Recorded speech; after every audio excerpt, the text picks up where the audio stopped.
in a world crying out for a top 10 show.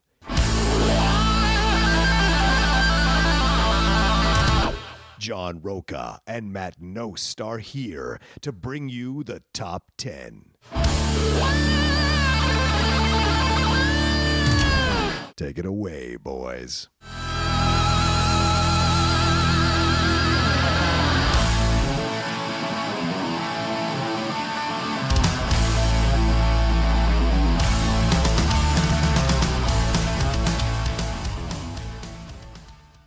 Welcome, everybody, to the latest episode of the Top 10 Show. I am John Roca. I am Matt Nost. And we are on camera. That's right. This is our third or fourth show here back at Collider. Excited that, and everybody's been really great to us, welcoming us back. We just did a rule of two. If you haven't watched that, we did a rule of two with the guys, and we counted down the top 10 Star Wars acting performances, crossover episodes. So if you haven't watched that, go and watch that on camera on the rule of two. That was dropped last week when this is coming out. We're taking advantage of John's schedule because he's getting ready for a big trip. Yes, to Australia to cover something I can't talk about. Oh, really? Can't talk about until I get back. I got in trouble talking about the last time I went down to Australia, mentioning it on a couple of shows because I didn't know that I couldn't talk about it till afterwards. Okay. But when people found out I did talk about it, I got in some trouble. Sorry, am I talking too loud? No, it's just one of those of if there's not going to be a disembodied voice in the other room. Oh, fair point. I don't need to keep it on. My levels are fine. I like it. And they'll fix it in post if nothing else. Is Cody in there still? No. There's no way. Yes, I'm still here. What? Are you actually going to sit in there? Oh, now it goes quiet. Now it goes quiet. The fucking WB Frog. Welcome once to again. It's you and Snyder. Hello, my baby. Hello, my ragtime and the gal. people are looking. It's just ribbit, man. I'm just staring straight into camera, breaking the fourth wall. I don't know what this guy's talking about. I don't talk. Well, thanks so much for everybody who's been sending us great comments and being real supportive of us coming back to Collider. Hope you're enjoying our version of the show. Thank you, Cody, for doing the technical stuff for us. Really appreciate that, and everyone involved with production to help us come back in such a powerful way. And for those of you who know this video, you may be watching this video a week after we drop the audio for this video. Correct. And the reason that's happening is because we're having the video drop day of for people who are our patrons. So if you want to be a patron and support the show, you can go to www.patreon.com/the-top10, the number 10 there, and look us up there. And if you want to donate or you want to contribute to the show, $10 and above to support the show every month, you will get the video day of. Everyone else gets the video a week after. So if you want to get into that day of club video-wise, you can do so. Go in there. You can. Yeah. And stare at our ugly mugs a full 14 days early. We're not exactly sure. It's going to go on the Collider Live podcast feed, right? For audio and for the YouTube channel, whatever that feed is that has Collider Live. That's where we'll drop there. Do we have a specific day on that yet? No, but I think it's supposed to. Our first one, as we're recording this, our first one will drop next week, I believe. Well, we drop next week when we're recording this. Yes. A week previous when they're hearing this. Yes, a week previous when they're hearing this. Yeah, at some point. Good point. At some point during that week, so from Tuesday to Monday. Yeah. But we've heard earlier than Monday was originally floated. Yeah. But I don't know where it landed. Because everybody's hectic. It's a long weekend. It is. And now with certain people making trips and whatnot, it's a little more hectic. Also holidays, the Veterans Day coming up as well as when we're recording this. And I don't know, what else can we say, but thank you. Thanks for welcoming us back, and we're having a good time. Yeah, to everybody that has supported us thus far, because we wouldn't be doing this show anymore for the support of the individuals out there like you. And also to Collider for, we came in, we pitched them, hey, what about this? We want the video, but we don't want to have to rent out a studio and et cetera, et cetera. And they were like, we would love to join up with you. Yeah. Create a partnership. Yeah. Let's figure out something that works. So you guys can now watch us week in, week out. Talk about other people's work. That's right. So perfect. Well, this week we're counting down the top 10 direct Disney sequels because of Frozen 2 coming out. Yes. And Matt and I went back and forth about how we wanted to create the parameters for this particular show. And so we kept it wide open in the fact that it was Disney, It could be live action, could be animated, it could be Pixar, could be Star Wars, could be Marvel, could be anything under the Disney umbrella as long as it's the Disney umbrella. So direct to Disney sequels, that's what. And by direct, we mean the next one, which means there was original and then there was a next one. The second. The second. So the second in any trilogy or any franchise, that's the one we're looking at. So there is no end game. No, there's no end game. Because that's the fourth. No Ragnarok. That's the third. That's the third. Right. And it is across everything that Disney owns. Yeah. I didn't go into Fox territory because I'm not counting that, I guess, in my mental space yet. I'm not yet. So to me, it's like it's not Disney. It was a stretch for us to go Star Wars and MCU, but as part of Disney, it has been for a number of years now. Yes, true. So we limited to those. Everything that's basically been Disney affiliated for the past, how many ever years, and going forward. So it's a wide list, but it has to be the follow-up to whatever that movie was. The direct follow-up to. So no shenanigans with lists and all that jazz. Right. Because I think both of us don't view like the fourth or fifth as a sequel. It's like, yes, it is in I know. I found that really weird. Yeah. I understand what you're saying, but the definition of it as we fully understood it until modern times was number 2. Yeah. It's called sequel. Yeah. The third is a trilogy. Yeah. Third is a trilogy. Right. It's a sequel to a sequel. Yeah. Exactly. Yes. A sequel to a sequel. Yeah. Although it technically can count, I don't think it directly counts. Unless you're saying, you're then changing the definition of what you're looking for, in my opinion. Not 6-minute ads. Yeah, exactly. There is no old age. It's 6 squirrels sitting on a branch eating a bunch of nuts. How have you been? How's it going? How's everything? What's the deal? Good. Talking here, did a previous show, gonna hear him bang out. Yeah. How often when you leave here is your just brain mush? Many, many times. Like last week when you finished out the day, we close out, and then you had 1 and 2 after that. Yeah. I can't imagine. I'll be honest with you. I know my girlfriend says this to me all the time. She's like, how can you possibly do so many shows in a day back to back to back? And I don't know what it is. If there's anything I do well, it's that. The ability to be able to talk about something with someone else.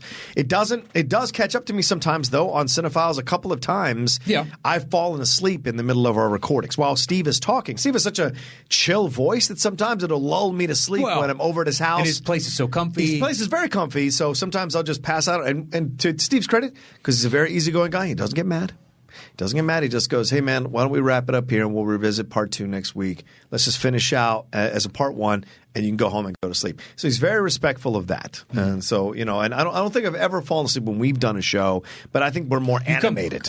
Not falling asleep. You've been out of it where you're kind of like staring me at certain points. I've drifted off a couple times. Yeah, mentally, like looking through me, and you can see the look in your eyes, and you're like, all right, I just need to keep vamping until you can snap back too. The funny thing is Steve has sent me a couple pics. When you've fallen asleep, look at this asshole. And he shoots me a text. What you don't know? One time in invisible ink, he drew a dick. So he had a before when the ink was still wet, and then as it dries, he's got a little time lapse, slowly fading. It's a lot of hair. Yeah, that's why he's nice. He gets his revenge his own way. Yeah. Well, it's gone now. It's that's like true. A Snapchat. It doesn't exist. You never saw it. Poof. You never saw it. It's like the Tom Hanks. There was something floating around online where a guy was drunk at a bar and he happened to be there, so he took a picture with the drunk guy because he had no idea. He just took a picture with Tom Hanks. That's perfect. But took a couple and then put the phone down and walked away. And you're like, that's awesome. That's a great use of fame. That's classic Tom Hanks. That's great Hanks. But yeah. I mean, like today, I have had maybe 15 minutes to grab lunch, and that was it because we're all trying to shove in shows because of Veterans Day, but also because I'm going to Australia to cover something, so I have to record all this stuff. So it's just it's been a hairy situation. And then this weekend, I don't even get to rest. I have to work on a couple of pieces for the .com. So it never ends, but I like working and I like being in the situation. I'm very lucky to be in a situation where I can. Yeah. So I'm not scoffing. And I'm very happy that we're back on Collider because we can record now during company time, which really alleviates my nights. Yeah, it eases. It does. Your schedule a little bit because now we don't have to do 3-hour, 4-hour nights. Mm-hmm. We've done it. We've done it in the past where we've had 4-hour solid night of dude, we have 2 full shows plus this on the side. Yeah. Because we're getting ready to leave to go to X, Y, or Z. Yeah, the patrons don't know how much work we put into the Top 10 show, but it's worth it though, man. They've been so supportive and so great that we're happy to put out the extra content and give you, some weeks the Topic Thunder is only 20 to 25, but most weeks we have the extra time, so it's like 40. Yeah. 45. And you get a free extra 40, 45 minutes with the classic episodes and the video and everything else we offer up at the $10 level. Yeah. You get a lot for your dollar. It's true. And we should say this now because this is the main show. If you're a patron and you don't know about Topic Thunder, maybe you're a new patron or whatever, you get to it because Topic Thunder is a thing you can download as a patron. It is only for patrons. You submit a question from anything. Could be the world of entertainment, could be cooking, could be about relationships, could be sports, could be anything at all, could be politics, whatever. Submit it and we do our best to get to every question. We do get it to every question. It depends on the show as we go along because we go right from the last one all the way to the next one, 30 to 40 minutes of that show just talking about what you guys want to hear our thoughts on. So if you haven't done that yet and you're a patron, please submit your topic. If you just caught a blank there, it seems a little odd. I just had a piece of this video or audio edited out. All right, let's move on. I'm also more concerned with the video. What do we got to do there? It'll probably be sent to me and I'll edit it on my iMovie. No big deal. I'll have them do it to me because you're going to be in a foreign country to do this. You tell me they're going to send you a file. Not over the weekend. I can send the file to myself tonight. Or I'll send it to you too if you want. Yeah, how about we both? Because I imagine your schedule is about to get super hectic and you don't want to take the hours out of your day. Fair enough. To edit this, so just I'll handle it. Okay. Well, I'm sorry, Matt. We have no show next week. It's fine. I'll figure out something. Right. I'll have them send me the audio and video. Don't you worry about it. Sounds good. You rest your pretty little head. Oh, okay. All right. Your pretty little head. All right. It's all handled. I feel like that's a good thing you just said, but not really. All right. Let's move on. What are you talking about? Rest my pretty little head. It's pretty and it's little. Look at it. It's not little. Both of those things are wrong. I think that's mostly just the hair. If you tamp down the hair just a little bit, the Inferno flame. See, there he's taking shots. Well, it's James Woods in Hercules, kind of. How dare you? Before it actually changes the color. Hair, man. Although I will take a Hades comparison. I don't mind that. My hair's out. The hair, it's doing a wave-like type function. Fair enough. I had a new person. I went to a Supercuts because we moved to Beverly Hills a few months ago, and I finally went to a Supercuts that's literally down the street from my house, my current place. Okay. Instead of the one all the way that's 20 minutes the other direction on La Brea, which is where my lady's been for years. I tried out a new one. This woman messed it all up. I said, just cut it. Leave it a little long on the top, and she just literally just did that. So next time I go in, maybe I'll find someone else over there to cut it a little bit better. Well, my guy's not far from here. I've been driving up to him now when I lived near South Pasadena. Really? I drive to Sherman Oaks. Same person, huh? To just go to a barber, and it's $17. Yeah, all right. And they've been there in my haircut, so they've been there for I don't know how many decades. Yeah. But their clientele is so wide and varied, it's crazy. It is absolutely bafflingly nuts. I'm not kidding. The kind of people that go in there? Yeah. Okay, so Are we going to have to cut this out? No. No. Okay. The writer of Pirates of the Caribbean. Oh. Of like all these old school guys. Interesting. They've been going to him for 20, 30 years. For $17. That's $17. $17. Wow. I tip it up to 25 usually. You get just 8. It's easier. Respect. He's a good guy. He does it. It's a good time. I've brought pizza before and bartered that for a haircut. They wanted pizza and they're like, "Hey, come in. We'll give you a free haircut. No problem." Wow. And just all right, there you go. There's a pie from my wife's place. Got a free haircut. What's the name of the place? Can you say it or do I say I'll tell you off air. Oh, sounds good. I'll tell you off air. We've edited it. But it's just a bunch of we have. It's 3 barbers and they've been there for decades. 3 barbers. They used to be down in Hollywood. They have so many good stories. It's not even funny. Because they were down in Hollywood on Hollywood. Would they make fun of my hair that I wanted cut in a certain way? No, they don't care. Okay, good. They don't care. It's such a wide variety. I don't need dudes making fun that I want a faux hawk. I like a faux hawk. It works for my face. Former West Coast certain underground affiliated individuals. Oh. All right. A couple different entertainment lawyers, a few directors. All right. Wow. Yeah. Like his... Do you call ahead? Or do you make an appointment? I call and there's usually, they're just 3 barbers. There's just 3 dudes. Because everybody just comes in and I don't know until afterwards. And Gary's like, oh, yeah, that dude is so-and-so. And I was like, shut up. He's like, yeah, he's been coming to me since he was 6. Wow. Just the L.A. All right. $17. They do a good job. Yeah. All right. Maybe they're open tonight. We'll see. By the time we get out of here, no, we will not be. Fair enough. All right. Well, yeah, so let's just jump right in. So we're doing direct Disney sequels, anything that follows the original. Yeah. And the way the show works for those new individuals, and they just like to hear me ramble for the next 35 seconds, the way the show works is I do my bottom 3, he does his bottom 3, I do my next 2, he does his next 2, then we trade one apiece. Once we have revealed our personal top 10 list, we create the shows between the two of us. Boom! So I actually didn't rewrite down, but I have it sent to myself. So number 10 for me is The Rescuers, Down Under. Oh, good choice. Not on my list, but good choice. Okay. I've never seen any of these, so... I know, because we talked about it in the past. The first one is better than the second one, but I still like the second one. It still has a lot of the same magic. Yeah. It's about two mice. Yes. And they get a letter from a little kid in Australia that needs their help, so they go off to Australia to help that little kid. Yeah. And that kid is trying to save, I believe it is like a protected golden eagle species or something like that. They did George C. Scott is the voice of the villain, I believe. Okay. And he's got this lizard-like character that's just as slimy and gross as his voice sounds. It's a great pairing between the two of them.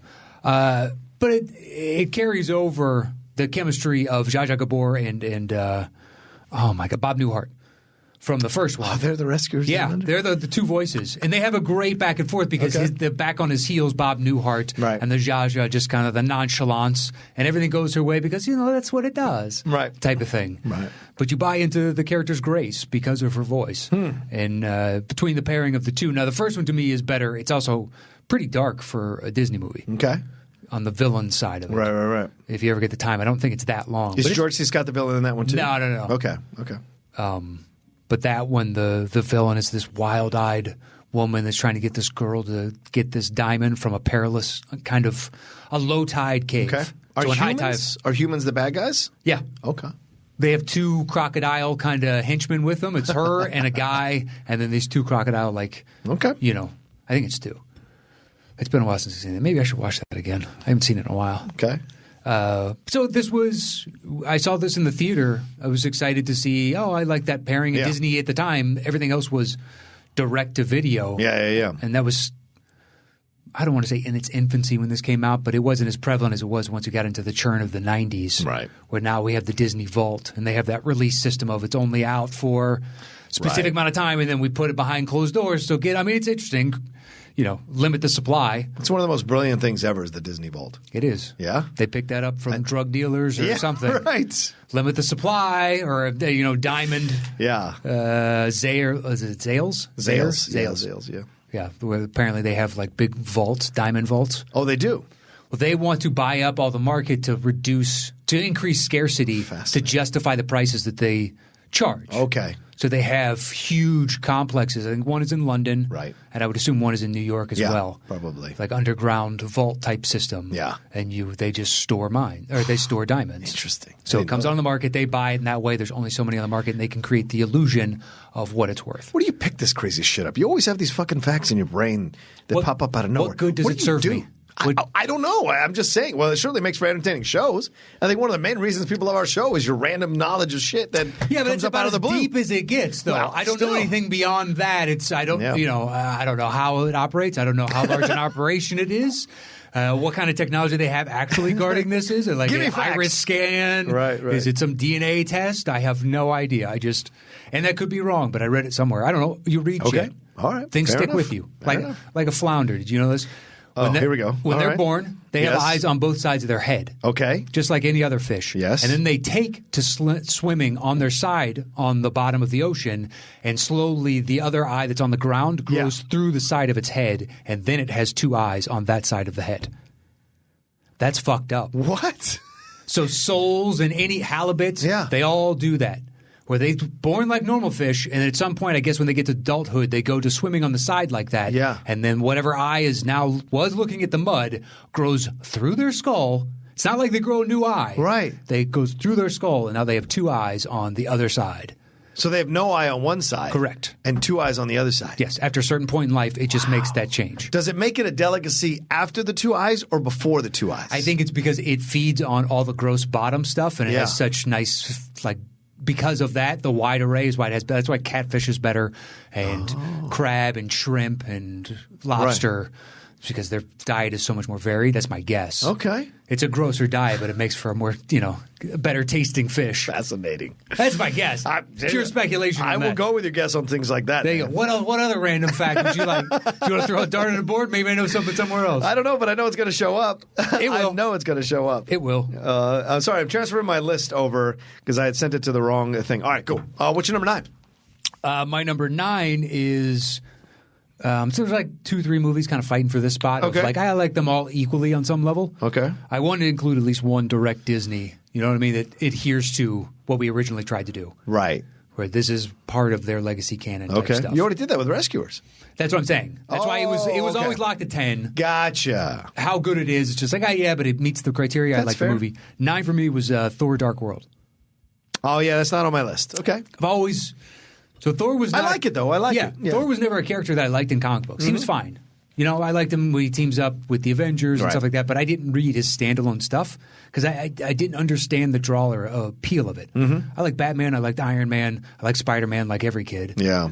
And a few others, but I didn't read Captain America. I didn't read, because the characters never really leapt off the page. Yeah. So I didn't have much expectation off the first one, and I was thoroughly surprised. So the second one I was on board with, and all the people that naysayed it, I understood what they were saying, but at the same time, I was like, they actually made a character that I found boring to be really good, and it paid even greater dividends in Ragnarok, which is in the argument for one of my favorite superhero movies now. Right. And I think that also helps me appreciate Dark World a little bit more.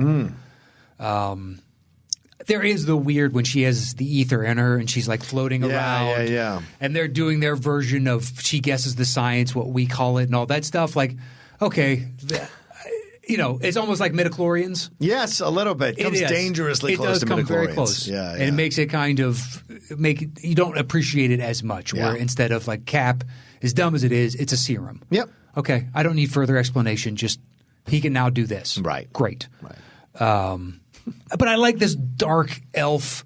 They were great little villains. Oh, yeah. And the idea of it's this, once in how many ever thousands of years that all the 7 kingdoms line up and they have this amazing CGI to show it. Yeah. The possibilities of superhero films just kept expanding. And at that point, I didn't know how much fruit that could actually bear, and they would keep reinventing the wheel because that portal thing, it's the same thing as Avengers, the first one. Yeah. But they managed to find a different way to do it, and it's impressive that you can show me the card trick again, and I'm still impressed by the card trick. Yeah. And they do that. They bring the portals in, then with Doctor Strange, and then Endgame and whatnot, and it's part of kind of what this world can do. Yeah. I think also the relationship between Rene Russo as the mom and Loki really good. and Thor, that kind of stuff. Like when Loki loses his mom, that is a color we hadn't seen on a villain like that in the MCU. It was pretty incredible to see that sequence. And then, of course, you get their connection as brothers. Like that gets more solidified as they come together over the loss of their mom. And all of that, it just adds a whole other element to the movie. That's why I think Thor: Dark World gets unfairly vilified by MCU fans as not not one of the best ones. I think there's a lot in that film that's very interesting. Yeah. And the negative stuff is small to me, in my opinion. It is. I can pluck it out. Yeah. Like this, like individually, sure. But it was a really cool thing? The truck suspension in the beginning of the film? Yeah. That's a practical effect. Yep. That is not CGI. And that's awesome because it looks like CGI. So to know that, they figured out a way to suspend and then it pivots and, on that spit or whatever in the world it is type of thing. Yeah. I enjoyed it for all the positives and the negatives. I understand what you're saying, but it doesn't depreciate my enjoyment of it. Now, of the 3 Thors, Ragnarok wins. It's not even close. Yeah, agreed. But I may actually go back to this one before I go back to Thor. I would too. Yeah. I would, as much as I respect Branagh and what he did in that first one. Yeah. I think there's more going on in Dark World as of interest to me than the first one. True. Yeah, there's more development of the characters. Absolutely. What's your number 8? My number 8 is Finding Dory. Yeah. Yeah, dude, it struggled to be on my list, but in the long run, I don't love it. I had to be honest with myself. Okay. Which one do I really, really love? And in the end, Finding Dory, I don't think I'll ever see that again. So I couldn't put it on my list. And I know it made $1 billion, so I'm in the minority. But for whatever, I enjoyed the experience. It's just not something that I found that magical and that interesting, but I totally respect people who do. Okay. It's a fair argument. I mean, I have them at 8. Yeah, right. Not saying that this is I can slot in once again like this 8, 9. Yeah. area. It's like, I like a lot of these movies. Yeah. It doesn't really solidify until the next few, where we're getting up and like, yes, 100%. And then it became down an issue of order, where I want these things to go. Yeah. And but Finding Dory, could you go back to that character because she seems so tailor-made to be the sidekick as opposed to being the focus? Right. And they found a great way to do it, to give her ensemble cast. And Ed O'Neill coming in as that octopus was a great addition to the overall construct. I could see that being its own spin-off, direct to Disney Plus now type of movie where they have fun with that. I wonder if they'll do that with Pixar. Will they do spin-off small things? Maybe. It would make sense with something like Cars. But aren't you diluting the brand at that point of Pixar to turn them Please, if they don't feel like it's diluting it with the MCU, how is it with Pixar? Yeah. If you took something that's pre-existing like Cars or Incredibles. Because I think they're going to bring the same level of artistry that they do to the films to these Disney Plus MCU shows. If they bring the same level of artistry to the Pixar shows, I'm down. Because it's about quality. That's the thing Pixar's been known for is quality, man. And it takes years to turn it around. It does. But I'm sure a decent amount of that time is honing the idea. Yeah. It's a good point. Yes. So figuring it out. Yeah, as long as you were slating it and like once a year we have 10 episodes coming. Yeah. And we just work our apps off. But if you knock it down to their 22 minutes, you make them for kids, or 25 minutes or whatever else, then you're talking about a really long movie. I love the idea. A 10-episode Pixar series would be incredible. People would go crazy for that shit. Yeah, for a little spin-off of something that's a pre-existing. Yeah.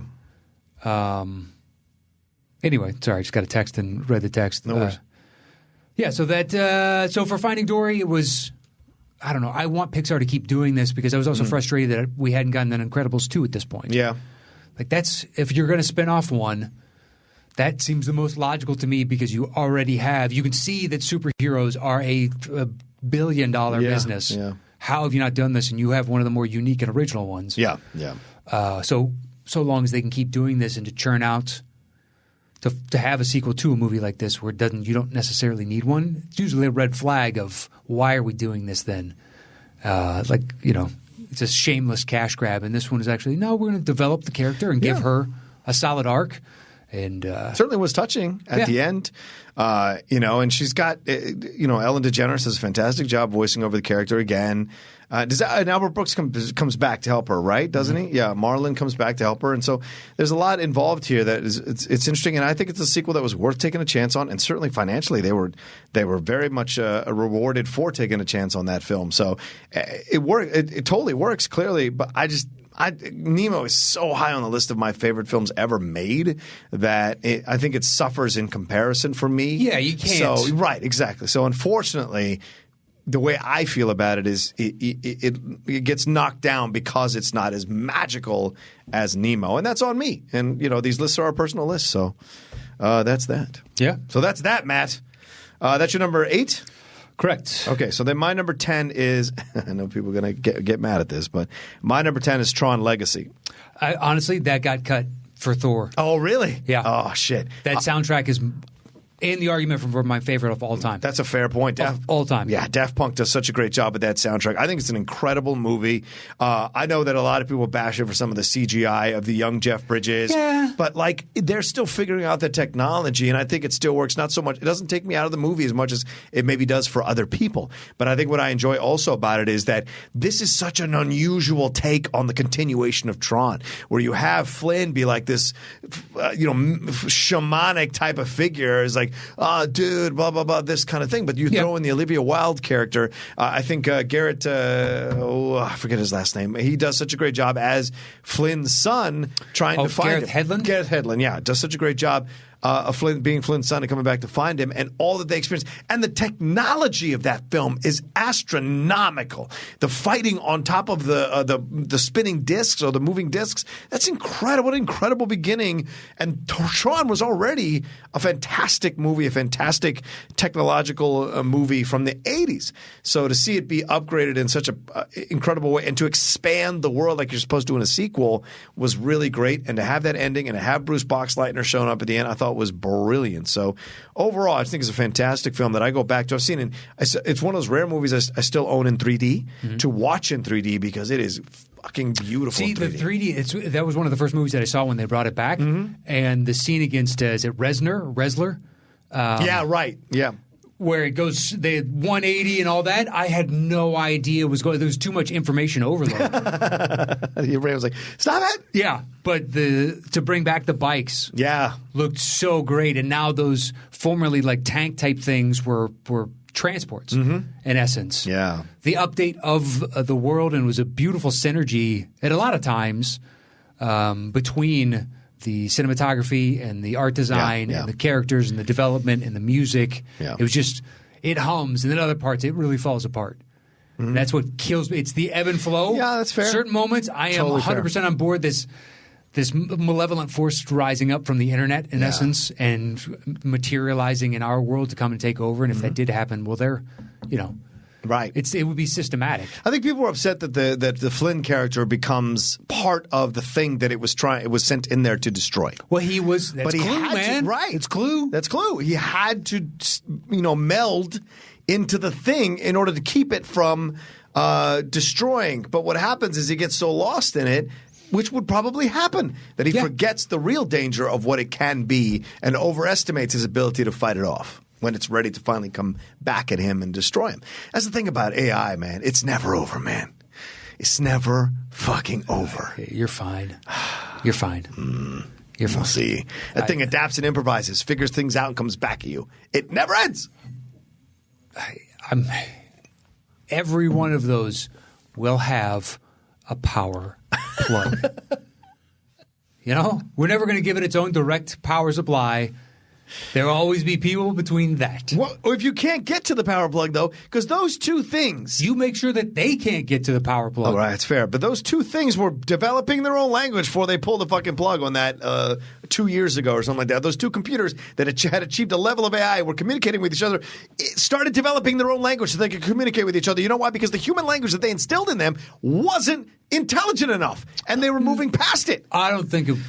I think they just reduced the inefficiencies that human language has. Yeah, then they'll reduce us because we're inefficient. If left unchecked, what was the coda to that opening sentence until they pulled the plug? That is ultimately true. Hey, guess what, fuckface? Yeah. Look, you have no idea how to actually make electricity. You understand how it works. Right. But we have to make it for you. How to take advantage of it. Yes. Yeah. Honestly, ultimately, it could be this huge, complex thing, and then the electricity is just run by a frickin' lever, so they can't put any kind of gate or barrier digitally between us and that. Good it's in a room with just regular locks, and there's no extra security around it outside of human beings. Right. And we can shut you down at any time, man. But some dumb human's going to figure out how to be able to protect AI from being turned off. And then, because he wants to, he or she wants to end the world or whatever, and they're going to make it happen. There will be the human error is always factored into this. Is it James Cromwell in iRobot? Yes, the scientist that is older that wants to save his creation that now has sparked some sort of consciousness. Right. I understand because you feel paternalistic at this point, but I don't think we can give rise to things that you can replace all their parts. They will live forever. I'm taking the headphones off because they're irritating my ears. Let's all right. That's fair. So anyway, I love the performances. I love the visuals of this. Really great job creating this film. And I know some people feel a little let down by it, but I forgive its foibles because the overall effect of the film works for me. So that's what I would say. Yeah. My number 9 is Wreck-It Ralph. Ralph Breaks the Internet. That's a pun. Okay. And then my number 8 is Monsters University.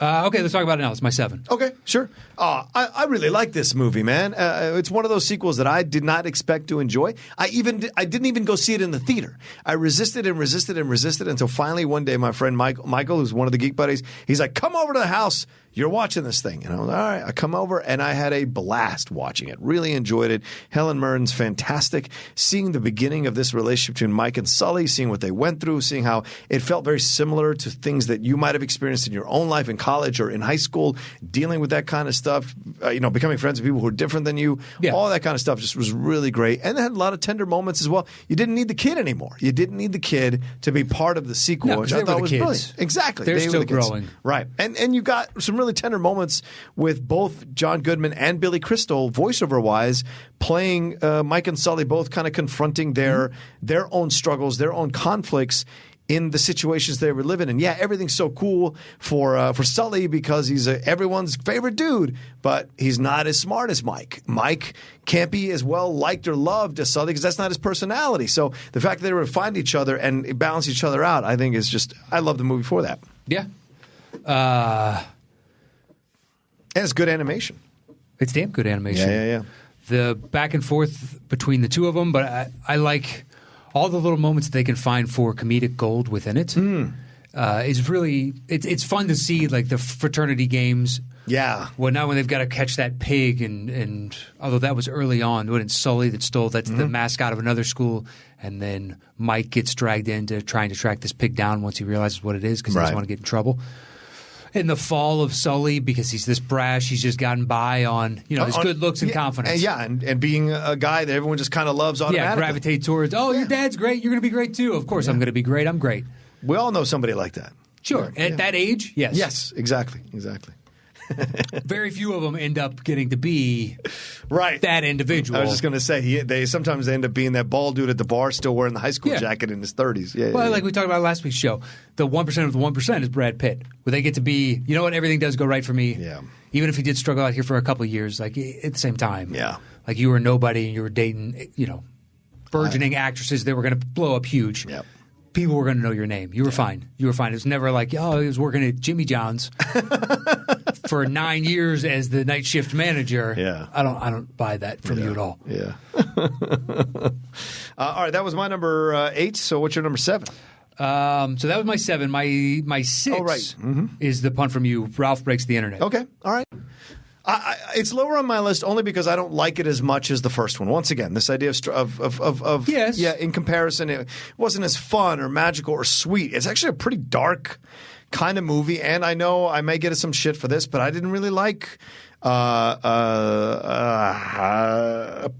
Jesus, like Gal Gadot in the movie with the voiceover that she does. I didn't like the whole racing sequence in that game. I didn't like anything about that. I thought that was really strange and weird element to bring to this world of Wreck-It Ralph.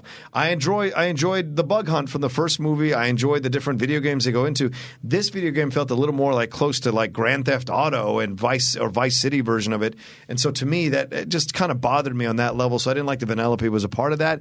But I understood the message, which I think still puts it on my list because the message is she's growing up and he's got to accept the fact that she's growing up. Yes. And the relationship can't be the same way it was before. So many people go through that situation growing up as younger people. They gravitate, become friends, and then as they get older, they have to move apart because one goes into another social stratosphere, the other goes into another social stratosphere, and that's the way it goes. Yeah, you grow apart. He became dependent upon her. Yes, he did. And she was... You're getting jealous, too. Jealous that she was willing to divide her time with other individuals, but she kind of found her place in the world. Yeah. And you need to if you truly care about her, you kind of got to let her go. Yeah. You got to let her do her thing or learn how you can alter your orbit to still hang out. Mm-hmm. So maybe you don't live in that world, but you come by and you visit and you hang out and you still see that individual. Right. But it's the growth of Ralph to realize that of himself. I think that was very interesting because that's a great point you make, Matt, because you're focused on Vanellope and what she's going through and her journey. Yeah. But you forget that Ralph is going on a journey as well. Even though he's the antagonist in essence of this film, you could say to a degree, he has to go on his own journey to figure out his selfishness and his desire to keep her, his insecurity. All of that are what feed this ugly side of himself. And when they bring it out, when there's multiple Ralphs crawling on top of each other, that's one of the most unsettling images I've ever seen. It's like everything you ever hear about, like all the doom of mini nanobots. They can form, they can become, it's like T-3000 or whatever it is in the new Terminator. Right. That's a bunch of small little robots all working in unison, I guess. That's my assumption, little nanobots type of thing. Which is scary as hell. It is, but you now just – it's actually massive size things that, combine to create this even more massive – it's just a representation of his insecurity manifesting itself now to either he's going to grow up and get past this or it's going to crush him. Right. Literally and metaphorically. Yeah, metaphorically, exactly. Fair point. And, yeah. And I liked it. The people – because the first one to me is depressing. Really? At the end, because they're looking out and they see that there's a world. He can see that there's a world out there beyond his limitation, and he has no understanding of it, but he is stuck in this tiny little box. Right. And that's how the movie closes. So I walked out of that kind of depressed. Wow. Yeah. I walk out that he's accepted the situation in his life It's and everybody found sees the it. positive things. But I'm like, if I was that character and there's this other world and you already want to get out of your game, well, there's a huge game. That's what, to me, I'd like this as the follow-up. Like, oh, okay, that was my question. That's why it felt unresolved to me because that's fair. In the first one, I was just I like it, but at the same time, I don't go back to rewatch it because I find it sad. Wow, that's one of my favorite ones that they've ever released. It's good. Interesting. It gets to the end, and I'm like, I don't because if it stays like this, then basically they're trapped in a cell. How come you can take the depression of the end of that film? You can't take the depression of the end of Goodfellas.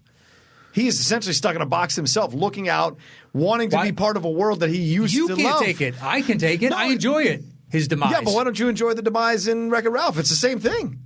They're both stuck in boxes. Looking at the better world they can't be a part of. Nah, Henry Hill got away with it. Ralph does not.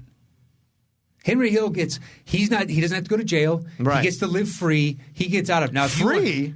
Doesn't matter. He's still, if you want to get me from Sorvino's side or from De Niro's. No, I think from Henry Hill's side because like what he said, that spaghetti was ketchup. Yeah. And so what he was this big thing. What he is now is stuck in a box. But he's still free. He's not stuck in a box because he gets out of that. We have the book because of him, and he did TV interviews, and he still existed and lived, and those guys died in boxes. Yeah. So if you want to tell me from their side and they got trapped in a cage, they did. All right. So that to me is directly equivalent. It's trapped in a metaphorical cage, in my opinion, but yeah. Kind of. I understand what you're saying. Yeah, that's all I'm trying to get at. But basically, he's unhappy. It's unpleasant. Yeah. It's not really much of a cage, you know what I mean? You can get over the unpleasantness. You just have to learn to accept it. That's what Ralph does. Well, it's different when there's physical limitations as opposed to psychological. Okay. Ralph can't escape. Henry can. He could, but then he'd go to jail or die. Or just change. What do you mean just change? Don't die. Like, don't do, because My Blue Heaven is the other half of the Henry Hill story. Right. So don't do that. Don't draw attention to yourself and just learn to eat spaghetti with ketchup and you're fine. That's always such a mind-blowing thing that he's... I know. That's the other half of the story. Yeah, right. I didn't know that until years later because I like both those movies, but I like My Blue Heaven. I didn't know until he told me on the show. Yeah. All right, that's your number... That was my 6. All right, then my number 7, which I know will be a punt, is Incredibles 2. Oh, yeah, it's a punt. Yeah, I know. You love that film very much. Yep. My number 6, then, is Guardians of the Galaxy, Volume 2. Oh, that's a punt. Okay. All right, what's number 5? 5, we might be saying the words punt. It's a punt fest here on the Top 10 show. I'd say Toy Story 2. This is my number 4, so not as much of a big punt as you thought. I will go back for 3 more than I will for any other. Okay. And everything else I have above this, I will watch more often, more than likely, than Toy Story 2. Just because I got 3 to watch. Yeah. And I got 1 to watch. Mm-hmm. But I'll go back and view one of those 2. 2 is good. 2 is great. But the others are just, I will watch more, and that's all there is to it. I don't disagree with you, my man. I do. Of the 3, Toy Story 2 is the one I watched the least, but it's still so damn good that I enjoy watching it when I do watch it. The Kelsey Grammer stuff. Now, will you? How about with 4 thrown in the mix? If you had to guess in 10 years, because I think 4 will be easily my least watched. I think 4 is my least watched, but not because it's not good and not because it's not quality. It's because the way the film ends, that's the end of the story. So there's no need for me to go watch it again. I get that it's the end of the story. The end of 1, 2, and 3 leaves it wide open. And even kind of, but 3 closes it out where it's like we're good here. Right. You do not need to come back. And it's an end of a story that makes sense because everyone's involved here and everyone goes. The end of 4 is Woody separating from everybody. It's not a Toy Story movie. It's a Woody movie. Right. And that's, I think, there's the difference for me. And I'm not the biggest fan of that Sporky or Forky or whatever the hell it's called. Oh, I liked him a lot. Yeah, I did not. Tony Hale was great. He stole every scene. Great job. Absolutely. But the character itself, the look of it, no thanks. Just keeps trying to get back in the trash because that's what he is. Right. Oh, I loved it. He was awesome. But it was, it was a Woody movie, and like I'm enamored with the dynamic between Buzz and Woody from like 2 and whatnot. From this usurper coming in 1, and then the 2 of them, Buzz having to save Woody, kind of in the second one. In essence, like, is this the life you kind of want? Type of thing that Woody has to have the discussion with himself eventually. 2's good. It just watchability, I know the others will hit a higher number. I like the song, the Sean Colvin song.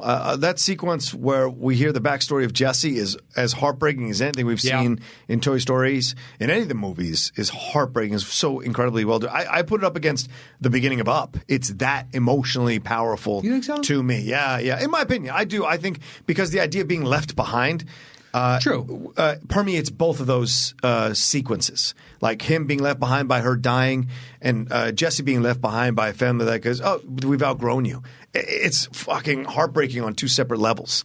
And so it's like that's what carries me through. So her desperation to be part of a family again moves you. You know, initially you think she's evil, but when you find out the reason why, you just go, oh my God, wow. Kelsey Grammer is a whole other situation. Even though he's just as pathetic in a different way, his is a desire to be he wants to live forever. Yeah, and to be celebrated, right? Whereas Jessie just wants to belong. She wants to be loved.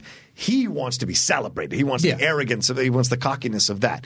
And I think that's a shallow thing to go for, right? But even Woody, and it's interesting. Every one of these films is about Woody trying to find out where he belongs. Mm-hmm. And that's why 4 makes sense as a Woody movie, because Woody finally figures out where he belongs. Because every movie he is questioning where he belongs. Buzz comes in, messes up his shit. Second movie, he's like, well, maybe I was supposed to be part of it. It's my past. Maybe I'm supposed to be with these people. Sure. 3, the same thing. 3 is like, well, no, I'm going to, maybe I need to be part of this whole crew at this little daycare center. We're going to make a go of it. And he's like, no, you're not in charge of this. Lots of bears in charge of this shit. So he's just trying to, where do I belong? Where do I fit? And then finally in 4, you figure out where he fits. I think they just summed up that story better, though, by 3. Of ultimately choosing his friends as his family. Yeah. And saying that is, instead of going, all right, adios, muchachos, in the 4th one, where it kills me, it's like, okay. It does. It was fun. It's a good movie, but it's not, I don't know. No, had they just said, this is a Woody movie with the Toy Story characters in it, sure. Okay. Yeah. It's fair because, Buzz is barely in it. Barely. Yeah. Jesse's barely in it. Miss Potato Head, the Slinky Dog, Rex, they're all barely in it. Right. Forky is the one who takes that second slot. Forky and the doll in the store. Doll. Right. So, all right, that was my number. That was my 5, your 4. What's your 5? Spider-Man Far From Home. Yeah, it didn't make my list. What? I haven't seen it again since that first time, and it's one of the worst theater experiences I've had in a while. Oh, that's right, that person. So I haven't been able to properly evaluate it. It has nothing to do with the movie. It's just like I need to see it again once the palette is clean and be objective about it, because I wasn't paying attention for big chunks of that movie. All right, I respect that. I absolutely love it. I think it's fantastic. Okay. In some ways, I kind of even like it better than the first one. Even though Michael Keaton's a great villain, I think Gyllenhaal does He's great. Yeah, he's just as good of a job as Michael Keaton did with Vulture. Gyllenhaal does with Mysterio. And once again, it's the situation of where does Spider-Man fit, right? Post the blip, post Infinity War, Endgame, where does he fit? And I think he fits here, and I think he does a great job trying to figure out where it is. The journey he goes on with Happy, the journey he goes on letting go of Tony, the journey he goes on to move on to the next phase, MJ, all that stuff. So much is happening for Spider-Man, or for Peter Parker rather, on this trip, right? And there's great comedic humor with the 2 kids getting together and then breaking up by the end and then having grown as people or whatever. There's so much involved here, but it's about him exploring, how do I take the next step of maturity to become a man and to eventually become a leader of the Avengers, in my opinion. And that's what he's going through here through Spider-Man Far From Home. He has to let go of Tony. He has to process that death. He has to be able to be away from Aunt May for a while. He has to be able to also figure out what tech to use in a certain situation. And he has to defeat the person who is putting these thoughts in his head to make him question whether he's good enough, smart enough, or worth a damn. And so those are those struggles you go through as you transition from a teenager into your 20s, and then sometimes 20s into your 30s as well. Where do you belong? Where's your strength? Where's your maturity? What can you rely on? And by the end, when he's building that costume with Happy, it's fantastic. So that's the reason why I put it as high as I do. I think it's such a damn fun, damn good movie. I'll be interested to see the random stuff that I was so detached from that other people brought up afterwards. Of our fans, like Alex Akos and a few other people, what did you think about this specifically? And I hadn't thought about it because in the movie I was kind of floating. I wasn't really lasered in. And a lot of it doesn't make sense. It didn't bother me in the movie for the Gyllenhaal side of like, if you're going to create the illusion of all this destruction, well, what happens when you take the illusion away? You need to see the physical scars of that destruction type of thing. Like, okay, well, they're not explaining that. And then when Spider-Man gets hit in this illusion, does that mean all the drones are hitting him? Or when he's falling and all that? Yeah. And they allude to the fact that Gyllenhaal said that they choreograph all this stuff. Well, the variable of what Spider-Man can do, which means this is all on the fly, so it's like adaptive. And how many of those questions would I have? Plus the MJ, when she was, in essence, part of her was kind of into him just because she thought he was Spider-Man. Right, a little bit, yeah. A little bit. And it kills. I was anticipating her just going, I'm just messing with you. Right. Right. But the percentage that she allows and lets through in that moment makes me not like her. Whereas before, it just seemed like they had a genuine connection. But I wasn't lasered in, so maybe there were more hints. But I felt that their chemistry, and it was, I don't know. I don't buy it. Okay. Maybe I'm wrong. No, I don't think you're wrong. I think in the long run, he's not going to end up with her. It doesn't feel that way to me. So they have no heat between the two of them. I don't disagree with you, man. I don't know, because you make MJ completely different. And so, okay, where's that? So, yeah, I think he likes her, but I think it's like a high school romance. And I think that's going to fizzle high out. school's coming to a close. Yeah, and they'll move him on to someone. I think there's been rumors that he's going to have a crush on Captain Marvel and explore that. So I don't know how that works because I don't know how much older Brie is to Tom Holland, so I don't know how that is going to play itself out. But it wouldn't be unbelievable that a young kid has a thing for a little bit of an older woman and tries to like impress her and go after her and blah, blah, blah. So it might be a fun color to play for him in a third Spider-Man movie. I don't know. All right, where are we at? The random thought in my head. Oh, yeah? So the next one, I was like, was the next one going to be Spider-Man Graduation? Yes, I think that's what it is. Is it? Yeah. And so then I was like, now it just sounds like he's doing Kanye albums. Because it was Dropouts, and now I'm picturing like Spider-Man taking the place of the bear on those early covers. And he's got Graduation, and then he comes out with his 808s and Heartbreaks. Right. Spider-Man, My Dark and Twisted Fantasy. That's all coming. I hope so, man. 808s and Dark Twisted are my two favorites. Let's talk about that. Yeah, it's 808s your favorite. Like that. 808s is hands down my favorite. I agree with you, man. The replayability, I don't know if that's a word, but the replayability of 808s is off the charts. Now, I think the high water marks of Dark Twisted, to me, are higher. Agreed. But as a whole, I think it's a more interesting discussion about his mental state and depression and whatnot in 808s and how just effortlessly that comes across in the music when you're listening to it. And for me, the two hits that he released off that album, ironically, are the weakest ones on the album for me. Okay. Yeah. I don't think Heartless is that strong of a track compared to What's your favorite Beck album? Do you have one? Sea Change. Sea Change. Yeah. Exactly. I just bought it on record. It is beautiful. That album is stellar. Yeah. Note for note, it is perfect. Yeah. And just he was going through something, and you can hear that. I don't care if it's exuberance or the sadness and the moroseness. Right. I guess it's easier to tap into when it's the sadness because you're just wallowing in it. Yeah. Whereas the happiness, like that's more ephemeral. It's you. But you got to feel it, right? And you got to feel it in a way that isn't self-pitying. It's more of like, okay, this is where I'm at, and I'm going to really convey it through words and through and make it accessible to you through the words and the music. And hopefully it's cathartic for him. Yes. Agreed. Well, that's your Kanye and Beck moment. All right, where are we at? It's my 4 because we just did your 5, right? Is Guardians of the Galaxy 2. Oh, so that was the punt from my 6. Okay. Yeah. All right. Yeah, the people the naysayers on this because they split them up, for the bulk of the movie. I think you have to do that if you do have plans long term for this. So the first one was really big, and the second one that's the beauty of it. It opens. And instead of being big like the first one, the bigness is the action in the background. And now we're focusing on the individuals. And that starts off with the focus of Groot. I thought it was brilliant out of the gate of the Guardians get into this shit all the time. Yeah. Let's focus on the one character that's technically new to you and you don't know exactly what they are because Groot doesn't know what it is. Right. And we've never seen a baby Groot before. And that's where it starts. And then the introspection and Star-Lord trying to find out who he is, where he came from, who his father is. That search and discovery there and how it's going to pay dividends now. We have a new Gamora going forward. And now they can bring them all back together because you have the turmoil between him trying to convince her that she does love him. Yeah. and recapturing that, and Thor throwing a wrench in the works because she could end up gravitating towards Thor now. Right. Could happen. So there's a nice little three, triangle that they've got going.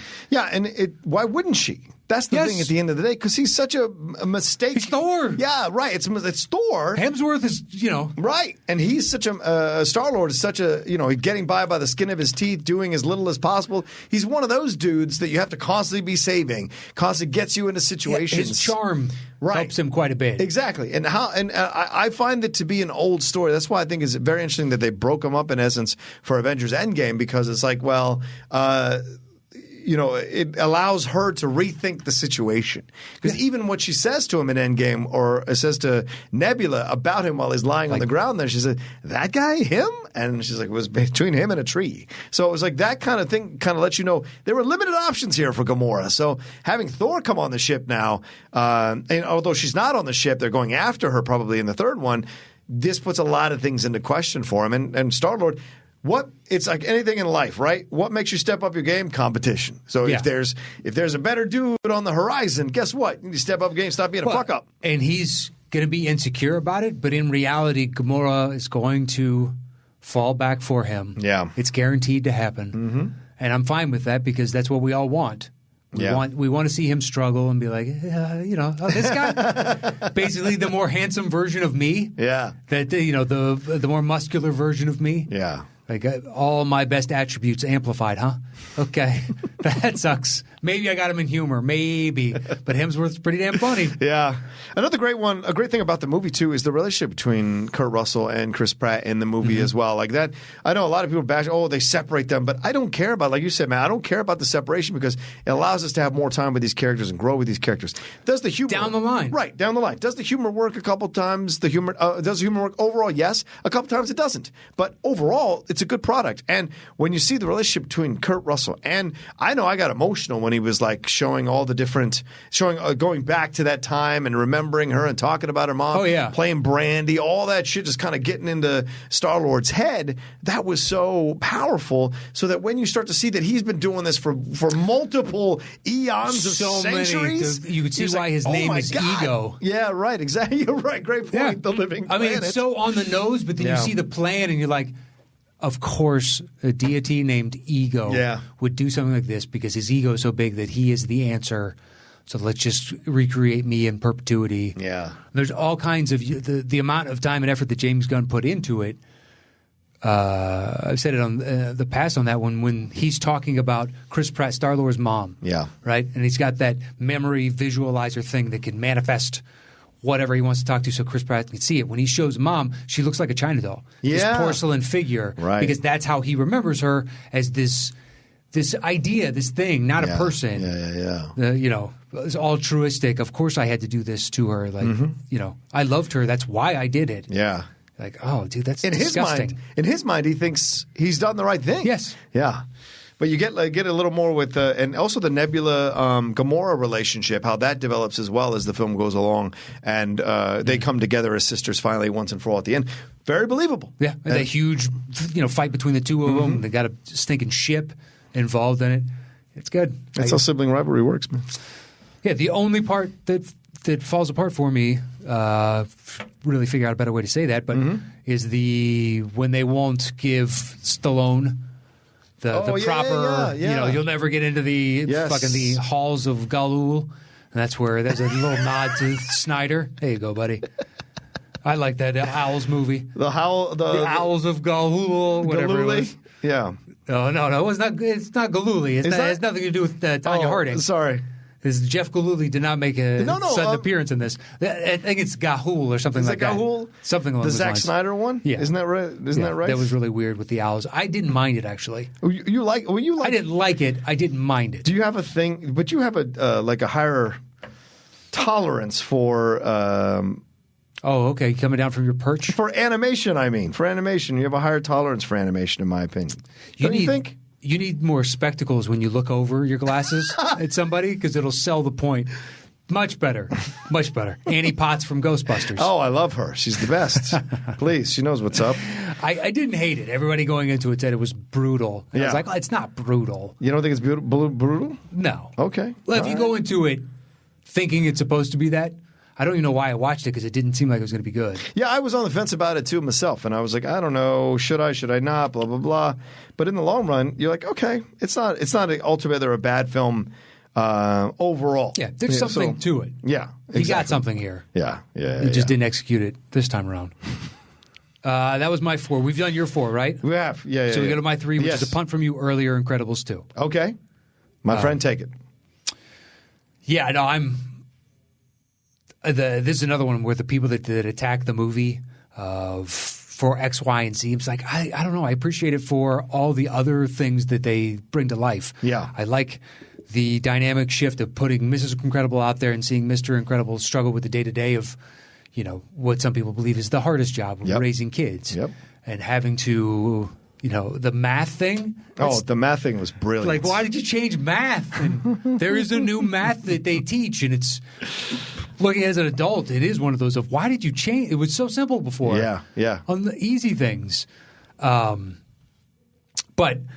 so see the dynamic shift between the two of them to make the hero, or pardon me, the villain, someone called Screenslaver, that is trying to get people stop being so dependent on their screens and sucked into these and spending all their lives, putting that out as a Pixar film, a.k.a. owned by Disney, and all Disney wants is for you to be stuck to your screen looking at Disney Plus, videos and playing their games and buying their merchandise and doing all the things that Screenslaver. So the balls of Pixar to go, that's actually going to be our villain, is the parent company of who owns us and our fear of what they could do to us as a society. Could mind control us. Right. And they didn't. They had to know, were the higher-ups in Disney going, I love everything about this. Like, we're basically showing them the climate change, and they're like, there's no such thing. Well, it's the weird thing, too, because you're like, well, what are you trying to say about yourself? Are you trying to be cool and be part of the conversation? We're like, hey, we can make fun of ourselves, too. I don't think they are, though. Well, from Disney's side, Pixar is definitely saying this is a bad thing. This is right, that's what I'm saying, but I wonder where Disney was like, wait a minute. I know. You would assume somebody at Disney would be like, we got to change the name. We can keep the name. We have to change what it does, something different. Yeah. Make it only video games. Make it only something that doesn't make us, as a media conglomerate, look like the ultimate villain and not the individual that's orchestrating it. Did you like the change with her, that they kind of suckered her into this kind of pro-feminist kind of narrative, and then had the woman be betraying her at the end? So what? Undercutting? Oh, so women can't be evil? No, if we're all equal, you're right. We're all equal. I'm just saying it's an interesting decision to make that you had a lead, especially under Lasseter's freaking watch. I understand what you're saying in that it's very rare for a female to be the altruistic hero and the super, totally 100%, and it's also very rare for the female to also be the villain in a superhero film. It's very true. It's very, very true. You can counter, I guess, in that way as well. Okay. Instead of just showing the all positive of one, why not say, yes, they are just as bad? And I think a female villain is better because it's much darker. Yeah. Because by nature, at least we're raised by our moms, all of us. Yes. And you look at it, it's a nurturing influence, and to see that turn and to be the presence of evil is always jarring. Right, that's why when it's done well, it's a much more effective villain to me, because to see that cold-hearted doesn't compute, whereas to see a guy be cold-hearted, it doesn't. That makes more sense because I'm conditioned to seeing that on film. Yeah, that's fair. Okay, but I had no problem with that, and I like the update. The action was really fun and inventive, especially with the early stuff with Elastigirl, and she's on the bike, and the bike can split, and they're whipping around. The visuals of that are just gorgeous. Yep, agreed. There's also, for those that are new to the show, I need to go back and watch myself, but when she goes into the Screenslaver's lair, actually sees it's technically not, it's that pizza delivery guy or whatever else, but he's got the mask on. He thinks he is because he's been brainwashed in that. She walks in one point, and there is one of those spinning hypnotic things from back in the day, like a vaudevillian type of thing, but it's in the shape of Mickey's head. It has the 3 circles, and it's made to look kind of like Mickey's head. Yeah. And it's one of the spinning things. You're right. It's like down a hallway, and it's the end of the hallway. It's the only one that's doing it. And I saw that in the theater, and I was like, the balls on this fucking company. Did Disney signed off on this? Yeah. It's a little lower on my list because, once again, Matt, I'll say this again. I hate it's not as magical as the first one, and I wanted a little bit more of it. I didn't like the fact that the woman undercut the other woman in the film. That bothered me a little bit, but that's me. The comedy to me was better in this one. Sure, there was funny. There was good moments. The raccoon stuff. Oh, the raccoon stuff was the best scene in the movie. Crying, laughing. That, and then when he takes her to his daughter, Mr. Incredible takes his daughter to out to eat, and the kid is the busboy there, but he's had his mind erased. But the water shooting out of her nose, I died because they just went for it was Jerry Lewis. They did. Because her nostrils like a flare, but it's so quick. It's so split second, and just these geysers come shooting out her nose as she ejects all the water that was in her mouth. Yes. I died laughing. And then they just go right to. They just keep coming. A lot of really solid jokes in there. Very true. Very true. To me, top to bottom, it's the stuff with the Underminer in the opening. The Underminer. Stellar action. Yeah. Right from the jump, we're picking up where we left off. Yes. And it's high octane from moment one. What do you got at 3? All right, 3, I have Pirates of the Caribbean, Dead Man's Chest. I can't do it. I know, and I get it. I get it. Listen, I know I'm just one of those people that loves the Pirates of the Caribbean movies. I have gone to see them all multiple times, except this last one. The last one I didn't because I was like, it. I watched 5 minutes and fell asleep. Okay, fair enough. Oh, you mean you didn't even get to the scene where he breaks out of the safe and all that kind of jazz? I saw they drag it through the streets. Javier Bardem. Oh, right. What happens to him? Just in he's like they're underwater. Is he a hammerhead shark or there's some sort of sharks or something? I don't know. It was early on. I don't know. It was exactly 5 minutes. Yeah. But when he comes out and he's looking for Sparrow or whatever it is. Sparrow. Yeah, I fell asleep. That's the last thing I remember. All right, that's after fair. Stranger Tides. I couldn't. Yeah, I tried. I didn't mind Stranger Tides. It's more that I enjoy the world, dude. I really do enjoy the world, and so I can forgive, and that's my fault. I forgive it so much. I like this one. I know a lot of people don't like the second one that much. They really don't like the third one. I'll still defend the third one. I think I would take the third over the second. Oh, really? Okay. All right. Isn't this the one where she kind of Keira Knightley's character pivots to flirting with Jack just a little bit? Yes, a little bit. Violates to throw him off. To throw what's his face off. But it seems mildly genuine. It seems like there's a part of her that actually does like flirting with him. Oh, I'm sure. Yeah, probably. Yeah, but it's like it's the journey. It's the journey to figure this whole thing out. You love Will. I do. Well, you love Will. I'm saying from her perspective. Right. Oh, you I love see. Will. I see. Well, she's a young lady. She's allowed to choose from different suitors. You guys were star-crossed lovers, Romeo and Juliet in the first one, and now you're willing to get off of that so quickly? If it was the third movie and they'd spent the entire second one away from one another, maybe. Because there's been enough distance and time. But you got Bill Nighy coming in as Davy Jones. It's really great. Good. It's so good. CGI is amazing. Yeah, the way it works on him and the little pipe, and it comes to the smoke comes out another blowhole from the cephalopod face, whatever he's supposed to be. There's so many different scenarios they go into in the second one as well. And I love the rolling thing and the battle scene on that with the swords and everything. That to me was they were trying too hard. Oh, you really? You thought it was too far? It was like damn. Okay. The fun and inventiveness because it has that same song when those things that dun dun dun dun dun dun. Great score, by the way. It is. Yes. But in that one, it seemed like. It reminded me of the stock. I had to do an editing project back in the day, and I had to use stock footage and stock music and stock. It was in school way back when, and that soundtrack reminds me of one of the pieces that I used. Finding it in this big catalog. It's not like it, but it does remind. But in that, when it's put on top of the big wheel and all that, it reminds me of like, wow, this feels very generic. And it felt like, look at us guys, we're having fun, right? This is fun. We're big zany wheels. I was like, I don't know about this, guys. Yeah. All right, that's fair. I don't know. That's the way I can explain it. I get if our fans are like that, you're crazy, you're ridiculous, and putting it where it is. No. But I love this universe, and I love the people in it, and I just turn my brain off and have a great time. I've seen 4 of the 5 in the theater. Yeah, and I don't fault people for being upset about it at all. I just have a thing about it, and I know Johnny Depp takes a lot of hits recently, all that stuff with Amber Heard and stuff. And by the way, I don't make a decision about that in either way. I don't know anything about it. Yeah, I don't know them personally. I don't. I've heard the complaints from both sides, so I can't make a choice. The thing I'm looking at is how great he is in those films. And I really love him as Jack Sparrow, and I love what he does dressing up as Jack Sparrow to go to these hospitals, talk to these kids. It's very sweet. And I also like Keira Knightley in these movies. I like Orlando Bloom in these movies, and they just have a lot of fun. And I like that Verbinski goes, fuck you, it's a pirate movie for 2.5 hours. Suck it. I love the ballsiness of that, and I like that I just go along with it. I just go along with it because I just have a big dumb smile on my face when I'm watching these things. So it's just a thing for me. All right, where are we at? So that was your 3? That was my 3. My 2 is Winter Soldier. That's my 1. So we can talk about it. Yeah. Wow, really? It vaults over. Oh, yeah, it does. Yeah, it does. Really? It does. For me, it does. Yeah. Wow. Yeah. You know why? Because I'm getting older. You used to host a podcast that was devoted to number 1. To a character. To a character? I thought it was to all the characters. Did we do one? What are you talking about?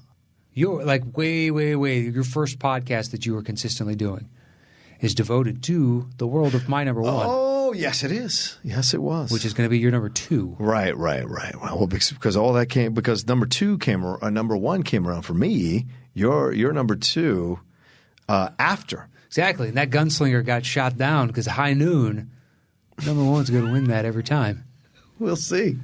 We'll see. We'll see. There's going to be this. There's going to be that. There's going to be a flip here.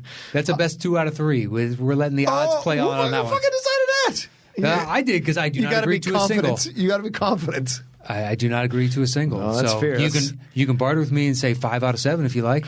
I'll take 5 out of 7. Fine, 5 out of 7. 5 out of 7. We'll see what happens. We have to come to agreement. But a single, I'm not letting a 50-50 on that determined because that's really important to you. All right, fair enough. It's clearly the number 1. Right, you're insane to think it's number 1. There's a lot of things you can. All right, anyway. All right, Captain America: Winter Soldier is my number. Is your number 2? My number 2. My number 1. I think it's the best MCU film they've done. I know Endgame is great. I know Infinity War is great. But as a singular film, I think Captain America: Winter Soldier is incredible. And because it has the political overtones to it and the stuff you experience with him and Bucky, the stuff you experience with Black Widow, the stuff you experience with Nick Fury, all of that they explore within the film, everything that goes on here with him and trying to figure out where he belongs or where he belongs with that relationship, the massive battles on the ship on the helicarrier rather with Crossbones, all that shit is incredible, Winter Soldier. And what he's negotiating with himself, this idea of that is still very true and still very topical nowadays, especially nowadays. Yeah. This idea of what do we negotiate in silence to supposedly protect the Republic when we're violating that violates our principles that we supposedly stand on. And so this idea of, we should violate everybody's rights so that we can monitor them because then we'll stop terrorism. We'll keep it safe. Right, exactly. Yeah. But then you're erasing the thing this country was founded on, which was individuality and liberty. Liberty is literally in the fucking Constitution. Are we willing to die for that liberty still? Right. Or do we want to give it up to create a totalitarian state? If your principles stop at your being threatened with your life, then you have no principles. 0. That's my true belief. You have to be willing to die for your principles. And if you're not willing to die for your principles, you don't have any principles. That's just my honest truth. It's easy to have principles in a safe spot, in a vacuum. It's harder when they're tested. That's when you're supposed to show what you're really made of. And Captain America rather, goes toe-to-toe with Fury, face-to-face, tells him this shit. And, of course, you have that elevator scene, which is incredible. And the motorcycle scene. Yeah. The callback was so good. In Endgame was fantastic. So good. Yeah. Hail Hydra. The look on his face as he does that, he's like, fuck you. Fuck you. And they still don't believe him. I love that. Well, they're hesitant. He's like giving the case over. You are Captain America. He just said Hail Hydra. Yeah. Yeah. Frank Grillo's great. How do you stand up to Captain America? How? Mm-hmm.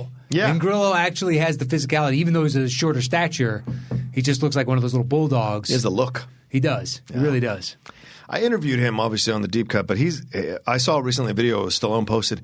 Him, Pacino, Grillo, a couple other guys were all together watching a boxing match, and they were doing that. And I was like, man, just to be in that room with those motherfuckers, I wouldn't even say a fucking word, man. I would just sit there and watch them watch a boxing match.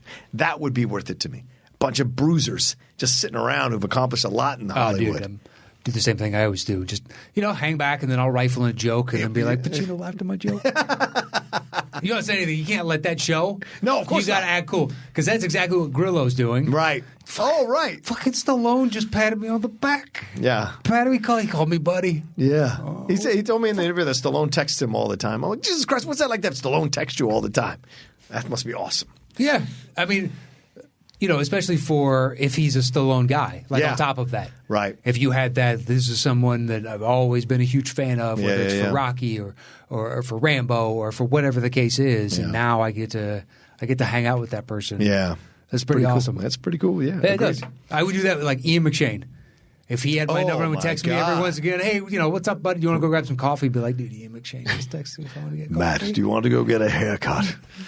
Who directed that one again? I always forget who directed Captain America: Winter Soldier. Winter Soldier is the guys that do Endgame, Russo brothers. So it is the Russo brothers. Yeah. Okay. They definitely do Civil War. Yeah, you're right. The Russo brothers. Yeah, Winter Soldier. I thought it was Winter Soldier. Oh, was yeah. Their introduction. And let me not bury the lead. Fucking Robert Redford. He's so great as the villain. It's the best. It's so awesome. So when the twist happens, you're like, yeah, I kind of saw it coming, but fuck it still worked. Yeah. All of that leading up to, because of course he has connections to the 70s political thrills with 3 Days of the Condor. So you get all this kind of mixed into the situation, I think just makes the film transcendent, which is why I put it number 1. And I like Captain America, and I like the MCU, and I like the battle. So, all right, here we go. I'm going to take the hits, but here we go. The rightful heir to this throne.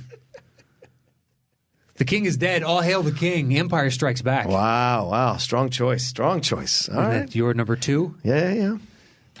My movie was made under the Disney auspices. Your movie was made under the Fox auspices. Did Disney own Marvel at the time when the Winter Soldier? Yeah, absolutely. Did they? Mm-hmm. Okay. I'll have to take your word for it. I don't know that off the top of my head. You might want to. Should we look that up? Feel free to look that up. We should look that up. Okay. All I got to do is look up who distributed, and then that'll tell me. Oh, there to tell you who owns it.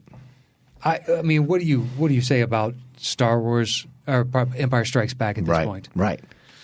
Well, I think it's still a film you can rediscover every single time you watch it. There's a lot of charm to the damn film that you forget about. The stakes are high right from the beginning, right? You're picking up after New Hope that ended so sadly with the death of Ben Kenobi, but with a little bit of like... Correct. Yep. All right. With a little bit of like feeling that the world can continue here in some way, in some shape and form.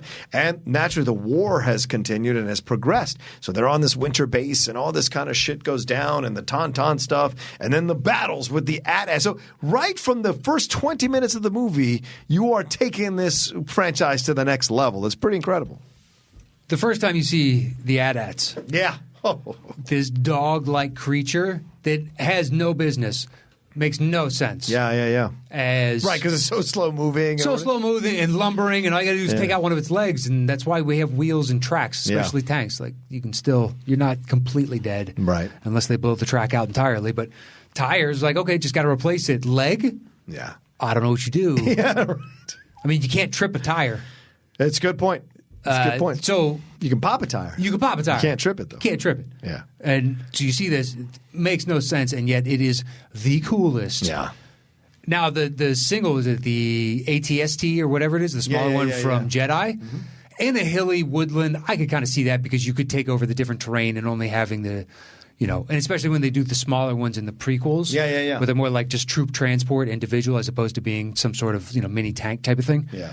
That makes sense to me. But this big, huge AT-AT, no sense, and loved every single stinking second of it. And on top of that, you have this complex story. Mm-hmm. The characters get even more deep and fleshed out. You have the pivot with Darth. Okay. You have the sad or the questioning ending. Yeah. You're like, what is this? How many movies end like this? Yeah. The first one was this big triumphant, we destroyed the Death Star. And in this one, the Empire, it struck back. Yeah. It didn't win. It's a great title for it, too. Yeah. It struck back. Yep. And now you're back on your heels. You just got punched in the mouth. What are you going to do? Solo is in carbonite. Luke's lost his hand. Leia has discovered how to communicate with the Force, though. Which is why I didn't understand people getting upset about Last Jedi as she used the Force. Hey, she it's the Mary literally Poppins. shows the Force. It's the Poppins. Yeah, I guess that's it's why. the Poppins thing. That's fair. But but also you have an introduction of Lando Calrissian, which is badass. Mm-hmm. And of course you get the Cloud City investment and all that is really fun to explore as a new universe or a new planet rather. And so much of it. And then Dagobah, all the training on Dagobah that makes you, as Luke, like question things, one thing or the other. That is fantastic as well. So to me, overall, I get absolutely what you're saying about Empire Strikes Back. And I know I'm in the minority. There's just something I like about Winter Soldier. And people, Empire Strikes Back is what's expected to be number one. So for me, I'm okay with putting Winter Soldier, for me, at number one in my thing. Any other things you want to say about it? Oh. I mean, it's Empire. I don't. Okay. Yeah. It's so that way we can. Right. I don't know what else there is to say about it. It's Star Wars. It's the reason I think on some level that I love this series, and I will continue to watch it no matter how much I like or don't like whatever just came out. Yeah. They're like, oh, we got Mandalorian. Awesome. I'm on board. Yeah. Oh, we're going to do this. Fantastic. I will check it out. That's actually a great point you make, Matt, whether the franchise has been chasing Strikes Back since Strikes Back came out. Maybe, but it's also it's so indelible to me of my love of movies. It's left such a mark on me that I will always give it a chance. Yeah. Because I know that when you hit the heights, man, they're worth it. They're 100%. Yeah. And you can still do it. We saw Rogue One, and for the two of us, that's getting back to everything I love about it. It's a complete story, great characters, just the right nice balance of, hope. Yep. And they have to keep fighting and whatnot. They lose within that one. Even a new hope, you might say. Yeah, exactly. And then a new hope, which they beautifully set upon. Yeah. The tail end of that leads gorgeously into the start of New Hope. There it is. That's our separate lists. Now we'll put the list together. Are you going to write? Sure, I can write, but we do have a problem out the gate. We called it a best. That's right. 5 out of 7. 5 out of 7. This is all right. Here we go. This is thrilling radio. This is thrilling. This is thrilling. I think you should do it on the table. All right, let's see if we can just land this bad boy right on the table. Yeah, I think that's fair. Superman. All right, so that's one for John. Who's logging this? Me. All right. One for Team No. One for the good guys. 0 for Team Yes. Okay. Here we go. Comes down. That's a Superman again. Son of a gun. I'm lifting it up just for the authenticity of it all. You had your phone in your hand, which has a camera, and yet you chose to put that down and grab the coin. Already the questions. You could have validated that instead of having to. I tried. I made sure that my finger didn't do this. I made sure to just picked it up straight. Okay, one bad man. One bad man. Little 2-1 right now. 2-1. 2-1. 2-1. You got a 5 out of 7. You got to get the 5. This is ridiculous. Oh, that didn't really flip. Oh, it flipped when it hit. You want to not count it? It didn't flip in the air. I'll do that real quick. All right. Tied interesting. 2-2. Interesting how you have it flip close to you. You like it. Then it gets your things. Because it actually flipped in the air before it just levitated. What do you do? That's Batman. That's 3. I'm honest. 3-2. I'm honest. 3-2. All right, what do we need here? I need to get a Superman here or else you win. Oh! You got a Soups? It's 3-3. I love it. This is perfect. As it should be. As it should be. Oh, yeah. It should be best 4 out of 7, not 5 out of 7. I don't know why. Oh. Yeah. Well, so one of us, whoever wins this, takes home the cake. Yes! Yes! Boom! I shouldn't count it because it hit the thing, but I'll let it be. I called shenanigans on the one earlier. If you want to exercise the rights, let's see. Okay. I don't want to make a criminal offense out of this thing. I'm a fair man. Yes, there you go. Still wins. All right, still wins. It's a weighted coin, but I'll accept the results. All right, so Strikes Back first, then Winter Soldier second. Okay. Oh, you're writing. That's right. I'm sorry. I'll get the bongos. Yeah. All right. So, Incredibles you had lower, Guardians you had higher, Toy Story you had high. Do you remember where you had Incredibles? Was it like 6, 7? What's that? Your Incredibles like 6, 7? I had Incredibles 2 at 7. Okay. And then your Guardians and Toy Story 2. Guardians was at 6, and Toy Story 2 was at 4. Well, we got a 4. Okay, so it's Toy Story 2 is the next. Okay. Now, my Pirates of the Caribbean is the number 3 for me, so. Yeah, we got so much commonality higher. I think we got to barrel through these. Okay. So 2-7, 2-6, 2-6 wins that. So Guardians of the Galaxy 2. Wow, at 4. Wow. Yeah, The Incredibles 2. At 5? Okay. At 5. Okay.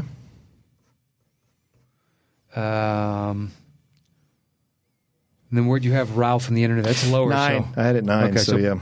Pirates, Dead Man's Chest? Yeah, Pirates of the Caribbean, Dead Man's Chest. All right. Then we'd say Ralph. Yeah, Ralph Breaks the Internet. Wow, jumped up. Okay, fair enough. Well, I have it at 7. You had, or 6 rather. Okay, and that makes sense. And then Monsters U, I think. Yeah, that's what I have at number 8. Yeah. Okay. Do we have Winter Soldier Strikes Back? So we Pirates of the Caribbean, Toy 2 Story spots 2? left. What's your next Is highest? Spider-Man Far From Home on there yet? What number is that for you? 5. Okay, Spider-Man Far From Home makes it.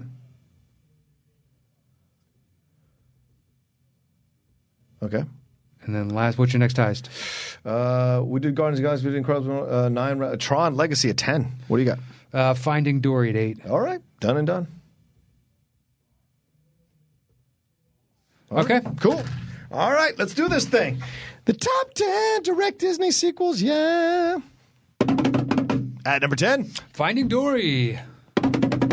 At number 9. Spider-Man Far From Home. At number 8. Monsters University. At number 7. Ralph Breaks the Internet. At number 6. Pirates of the Caribbean, Dead Man's Chest. At number 5. The Incredibles 2. At number 4. Guardians of the Galaxy 2. At number 3. Toy Story 2. At number 2. Captain America Winter Soldier. And our number 1 direct Disney sequel is... The Empire Strikes Back. Episode 5? Episode 5. Yeah, Star Wars Episode 5. Look, they're all getting jumbled together now. They're getting high enough that I'm starting to lose track of the numbers. All right, well, that's our top 10. Yeah, that's the show for this week. So a couple announcements. With John having to leave town so abruptly, those listening to this now, let's see. Relist is going to be pushed back a week, so you're not going to hear one this weekend because we didn't get him in time because we had to record this so early. Yeah, sorry, guys. Yeah, it's just going to push it. There'll be one at the end of the month here and then one at the beginning of December. You're still getting them. Yeah. It'll be delayed by a week. And then there's not going to be a Topic Thunder for this week, but we will make it up to you guys in the future. Mm-hmm. We apologize for that, but timing issues. This was last minute for him, and he's getting ready to travel to the other side of the world. So again. Yeah. So, you got to make certain allowances for that. We're just glad we could sneak in the time this Friday before you had to get out of the country. Yeah. And Collider was accommodating and got us in the studio, so we're happy to have it. Everybody that tuned in this week on Patreon, well, welcome. We thank you for your patronage. Thank you very much. We hope you're enjoying all the different content we're providing to you. And those that see us a week later on Collider, let us know. And let us know what you like and don't like. We have some ideas for some shows coming up in the future. Yeah. As far as maybe adding a small element here, small element there. We can't wait for it. And we thanks to everybody out there that supports us at patreon.com/the top 10 with the number 10. And join the discussion with me on Twitter at Matt Nost. Me at the Roca Says. And on the YouTube, make sure you leave us your comments about the show, what you think works, what doesn't work, what you want to see. And also leave your lists. It's always fun to go and look at your lists and see what you put in, what you didn't put in. Some of you probably are like, Matt, you didn't see like Lion King Simba 2 or whatever these other direct Disney sequels are. But we wanted to keep it wide open because Matt and I maybe haven't seen, and a lot of those aren't really that good. Well, the direct-to-video, a ton of those. Yeah, direct-to-videos are a ton, but so that's the kind of thing. Yeah, unless we're doing a direct-to-video show. We try to be theatrical. We'll sneak one on. Yeah. Will we sneak one on? Well, I've snuck on like HBO movies, like And the Band played on and something. Well, technically it's a movie. And Grinch. Look, in this argument, I am on the side of Netflix, and you're apparently Spielberg. That's right. It has to have a release, even Scorsese, of a grand scale for you. I mean, it's like, I appreciate it on the merits of what it is. Yeah, that's fair. I take the artist at his word. Oh, jeez. All right, there we go. Before it gets too high. And we also have, like you were saying before with the list, over at facebook.com/groups/ the top 10 show with the all spelled out. And we have master posts discussing that week's show, and then other people put up posts, hey, what are your guys' this list? And there's all kinds of great discussions over there. And our thanks to everybody that helps us with this show, because we wouldn't be able to – John to leave so suddenly, and we're not going to miss a beat. You guys are still going to get the weekly shows. Joe Obara, Mike Shea, Christos Alexakos, Kristen Smith, and Matthew Hasso. Our thanks to all 5 of you for helping us churn out this product every week. We would not be here without you and the support of our patrons, everybody that listens out there. So our eternal thanks to all of you, and that is it for me this week. Yeah, me too. All right, thanks, everybody. We'll see you next time on the Top 10 Show.